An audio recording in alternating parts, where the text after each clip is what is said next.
उठो जागो और तब तक मत रुको जब तक लक्ष्य की प्राप्ति ना हो जाए। स्वामी विवेकानंद जी के इस प्रेरक कथन का हमारे जीवन में बहुत महत्व है। जब भी जीवन में हम किसी लक्ष्य के प्रति आगे बढ़ते हैं तो उसमें अनेक रुकावटें आती हैं और वही व्यक्ति अपने लक्ष्य तक पहुंच सकता है जो किसी प्रलोभन में फंसकर रुकता नहीं है। इस संबंध में एक लोक कथा प्रचलित है। कथा के अनुसार पुराने समय में एक राजा था जिसकी कोई संतान नहीं थी। वह बूढ़ा हो गया तो इस बात की चिंता होने लगी कि मेरे बाद इस राज्य को कौन संभालेगा। राजा ने अपने गुरु से इस समस्या का हल पूछा। गुरु ने कहा कि राजन, अपनी प्रजा में से किसी योग्य व्यक्ति को उत्तराधिकारी बना देना चाहिए। यह बात राजा को समझ में आ गई।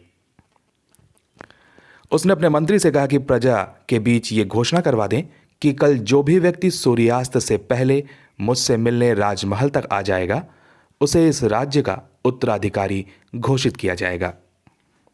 यह बात सुनकर मंत्री ने कहा कि महाराज, ये तो बहुत ही आसान है, पूरी प्रजा ही राजा बनने के लिए यहां पहुंच जाएगी। राजा ने कहा कि ऐसा नहीं होगा, मुझ तक सिर्फ योग्य व्यक्ति ही पहुंचेगा। आप घोषणा करवा दीजिए। ने राजा की आज्ञा का पालन किया और प्रजा तक संदेश पहुंचा दिया।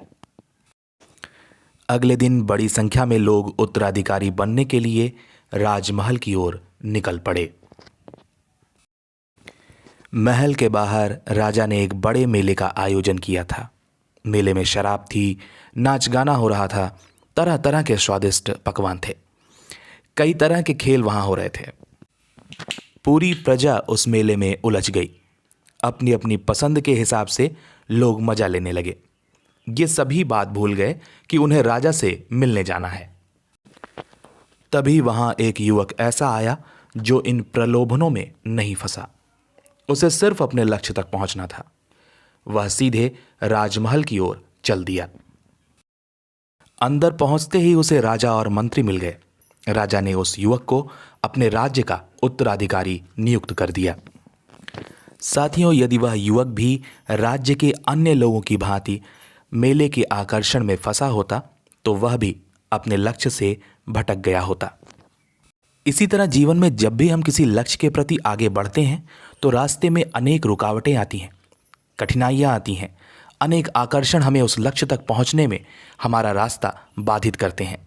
लेकिन हमें उनमें फंसना नहीं है, बल्कि निरंतर अपने लक्ष्य के प्रति आगे बढ़ते रहना है जब तक कि हमें वह लक्ष्य प्राप्त ना हो जाए।